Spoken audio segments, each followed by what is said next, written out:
नमस्कार. तर स्वागत आहे पुन्हा एकदा तुमच्या सगळ्यांचं गौरी मगर या चॅनलवरती. तर भरपूर आणि सर्वात सर्वात सर्वात महत्त्वाची मी आज तुम्हाला पुन्हा एकदा माहिती देणार आहे. मी त्या दिवशी पण एक व्हिडिओ काढलेला होता स्कॅम, आणि स्कॅमपासून दूर राहावा असं तुमच्यासोबतही घडू शकतं. तर तुम्ही हा व्हिडिओ नक्की बघा, तुम्ही सुद्धा वाचू शकाल. असा मी खूप काही व्हिडिओ काढलेला होता. कोणी पाहिला नसेल, पण नक्की मी बोलते तो व्हिडिओ पहा, आणि पाहिला नसेल तर मी आज हा व्हिडिओ करते. हा व्हिडिओ सुद्धा तुम्ही नक्की पाहायचा आहे. तर मी बोलली तुम्ही हा व्हिडिओ नक्की 100% पहा, आणि सगळा व्हिडिओ पहा, न स्किप करता तुम्ही सगळा व्हिडिओ पाहायचा आहे. अजिबात सुद्धा हा व्हिडिओ स्किप करायचा नाही. तर मी त्या दिवशी व्हिडिओ काढला होता, लोकांना विश्वास बसला असेल, नसला बसेल, आणि काहीतरी उगाच फालतू व्हिडिओ काढते, काहीतरी व्ह्यू येण्यासाठी ही व्हिडिओ काढत असेल. तर मी खरंच व्ह्यू येण्यासाठी हा व्हिडिओ काढत नाही, फक्त तुमच्यासारख्या लोकांसाठी, किंवा आपले काही लोक आहेत त्यांना माहीत नसतं की हे असं होतं. काही लोक उचलतात ते कॉल, आणि मग खूप काही प्रॉब्लेम्स होतात. कारण मी सुद्धा फसता वाचलेली आहे, म्हणून मला वाटलं की बा मी माझी यूट्यूब फॅमिली सुद्धा यापासून लांब राहावी, म्हणून फक्त हा मी व्हिडिओ काढत आहे. तर माझ्या त्या दिवशीची एक घटना झाली, आणि माझ्या डोळ्यासमोर मी तो व्हिडिओ टाकल्यानंतर 3-4 दिवसांनी माझ्या डोळ्याच्या समोर ही घटना घडलेली आहे. ते मी तुम्हाला सांगत आहे, कारण त्या दिवशी पण मी व्हिडिओ टाकला, तो खूप लोकांना पटलेला आहे, आणि त्यांनी पाहिला सुद्धा, आणि आता हा त्याच्यावरतीच व्हिडिओ आहे. तर खरंच खूप जबरदस्त स्कॅम चालू आहे, आणि तुम्ही याला खरंच बळी जाऊ शकता, ही मला खात्री आहे, म्हणून मी सांगत आहे. त्या दिवशी काय झालं माहिती आहे का, आमच्या चाळीत, आमच्याच इथे माझ्या बाजूला घडलेली ही घटना आहे. तर आमच्या इथं एक मुलगा राहतो, म्हणजे आहेत, आणि तो तर त्याच्या पप्पांना फोन आला की आधी कॉल आला की तुमच्या मुलाचं नाव वगैरे काय आहे, असा काहीतरी कॉल आला होता, की तेव्हाच विचारलं असं काहीतरी झालं मी जायच्या अगोदर.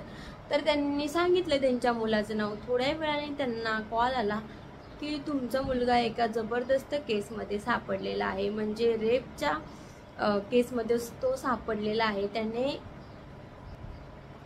त्याने 10 वर्षाच्या मुलीवर हे केलेलं आहे, रेप केलेलं आहे, आणि 3 मुलं आहेत, त्याच्यात तुमच्या मुलाचं सुद्धा नाव आलेलं आहे. पण त्यांनी काही केलेलं नाही, पण तरी पण तो, म्हणजे त्याच्या दिसण्यावरून वगैरे तो वाटत नाही की तो कॉल आला की केलेला आहे. मग याचे वडील खूप घाबरले. ते म्हणजे त्यांना सुचतच नव्हतं की मी काय करू. ते एवढे घाबरलेले होते की आता काय करू मी. आणि त्याच्यानंतर मग कॉल आला मुलाचा की पप्पा मला खरंच खूप मारलेलं आहे, आणि तो खूप रडत होता की पप्पा मला खरंच खूप मारलेलं आहे, आणि मला हे आता घेऊन चालले. तो अक्षरशः रडत होता. त्याच्यानंतर मग कॉल आला की तुम्ही 30,000 रुपये ह्या नंबरवरती पाठवा. मी तुम्हाला या नंबरवरती 30,000 रुपये पाठवा. त्याला तिकडे जेलमध्ये नेत आहेत, पण एकदा तिकडे नेला तर ते लोक सोडणार नाहीत. मग थोड्याच न्यायच्या आधीच आम्हाला पटकन पैसे पाठवा, म्हणजे आम्ही त्याला बाहेर काढतो. आणि अक्षरशः तो मुलगा सुद्धा रडत होता, आणि पप्पा मला खरंच खूप मारलेलं आहे. मग हे खूप म्हणजे एवढे घाबरले होते की त्यांना सुचतच नव्हतं की काय करू. मग आमच्या गल्लीतील आजूबाजूच्या लोकांना, एकतर तो हिंदीत खूप वेळ बोलत होता, तो काय बोलत होता समजत नव्हतं. त्याच्यानंतर मग त्यांनी आमच्या इथल्या एका ताईला फोन दिला की हे काय बोलतात मला समजत नाही, ते हिंदीत बोलत होता. मग त्यांनी सांगितलं की 30,000 रुपये पाठवा म्हणून. एवढे घाबरले होते की त्यांना अक्षरशः सुचतच नव्हतं की मी काय करू, की मुलाला फोन करू का नको, तो रडतोय, खरंच हे झालंय की नाही, मी त्याला विचारू की नको. त्यांना वाटलं की खरंच. आता ते पूर्ण तयारीत होते की आता पैसे पाठवायचे, काय झाले काही समजत नाही. सगळी पूर्ण आमची गल्ली तिथे जमलेली होती. तर मग परत फोन आला की पटकन आता काय करायचं. मग सगळी बोलली की ही जबरदस्त केस आहे, त्याला पैसे पाठवा, कारण या केसमध्ये अडकलं तर निघणार नाही. आणि सध्या खूप हे प्रकरण चालू आहे. तुम्हाला माहीत आहे की ह्या केसमधून कोणीच पटकन निघत नाही, आणि ही एवढं डेंजरस झालेलं आहे की आपण आता बघितलं बदलापूरची घटना किंवा काय असं.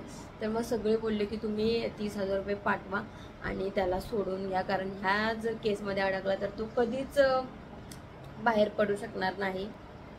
त्याचं करिअर पूर्णपणे बाद होईल, त्याला नोकरी भेटणार नाही वगैरे असं खूप लोकांची चर्चा झाली, मोठमोठ्या लोकांची चर्चा झाली. त्याचे बिचाराचे वडील मात्र खूप म्हणजे खूप घाबरले होते. त्यांना काही करू आणि काही नको सुचत नव्हतं. मग त्यांनी खूप ट्राय केलं. त्याच्यानंतर मी तिथे पोचली की काय झालं, एवढी गर्दी का झाली, म्हणून मी तिथे गेली.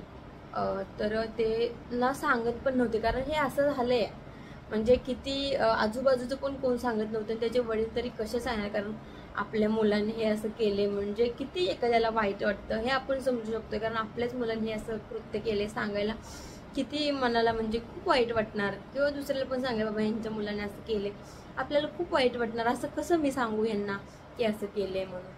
तर मग थोड्या वेळाने त्यांनी 1-1.5 तास होऊन गेला, 1 तास होऊन गेला, कोणीच काही सांगायला तयार नाही. तर मग थोड्या वेळाने त्यांनी त्यांच्या मुलाला फोन लावला.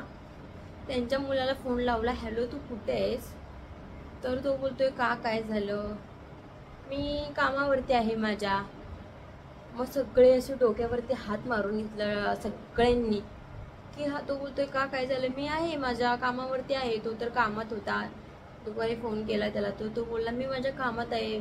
मग सगळ्यांनी डोक्यावरती हात मारून घेतला आणि बोलले बापरे, अक्षरशः घाबरलेले होते, पूर्ण घाम फुटला होता सगळ्यांना. आणि एवढे घाबरलेले होते, त्यांना तो कॉल आल्यावरती त्यांना एवढं सुद्धा त्यांच्या डोक्यात आलं नाही हे असं झालंय, असं सांगितलं तिकडून आणि मारलंय हे असं झालं. 10 वर्षाच्या मुलीला त्याने असं केलं म्हटल्यावरती त्यांना एवढं सुद्धा सुचलं नाही की आपल्या मुलाला आपण फोन करून आपण आपल्या मुलाला विचारावं की त्यांनी खरंच असं केलंय की नाही केलं, हे सुद्धा त्यांना समजलं नाही. आणि हे लोक एवढे टेन्शनमध्ये होते बापरे की त्यांना सुचलंच नाही की आपण आपल्या मुलाला डायरेक्ट फोन करून विचारावं की त्याने असं केलंय की नाही केलं. पण ह्यांचा विश्वास का बसला की तो तिकडून एक मुलगा कॉलवरती रडत होता की पप्पा मला खरंच खूप मारले आणि तुम्ही पटकन ह्या नंबरवरती पैसे पाठवा, नाही तर मला खूप मारलेलं आहे, मला जेलमध्ये घेऊन निघालेले आहेत. आणि अक्षरशः तो रडत होता. आणि तो मुलगा बघितलं तर इतका शांत आहे की तो साधा आपल्यासोबत बोलणार सुद्धा नाही, एवढा शांत मुलगा आहे. पण हे असं रडल्यामुळे मारलं हे ऐकून त्याच्या पप्पांना आजूबाजूच्यांना खरंच खूप हे वाटलं की खरंच त्याला खूप मारलेलं आहे. तर त्याच्यामुळे लोकांचा पण विश्वास बसला की तोच आहे आणि तोच रडतोय म्हणून आणि त्याला मारलेलं आहे म्हणून. तर हे अशा घटना होऊ शकतात तुमच्यासोबत. जेव्हा त्या मुलाला कॉल केला तेव्हा समजलं की तो सुखरूप आहे, त्याला काही झालेलं नाही, तो स्वतः कामावरती आहे.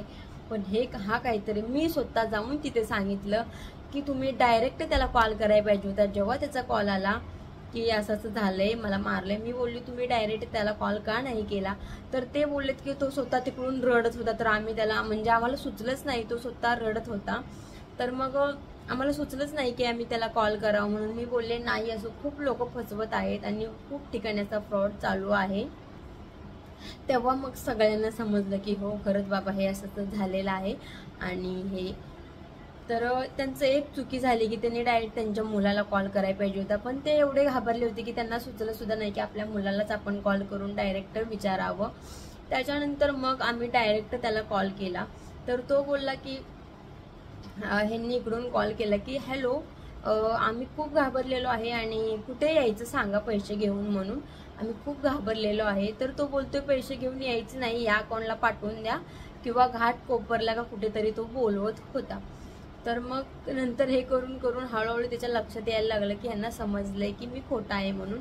मग ह्या लोकांनी त्याला शिव्या घातल्या आणि बोलत होते त्याला आपण त्याच्यावरती हा नंबर देऊ आणि केस करू.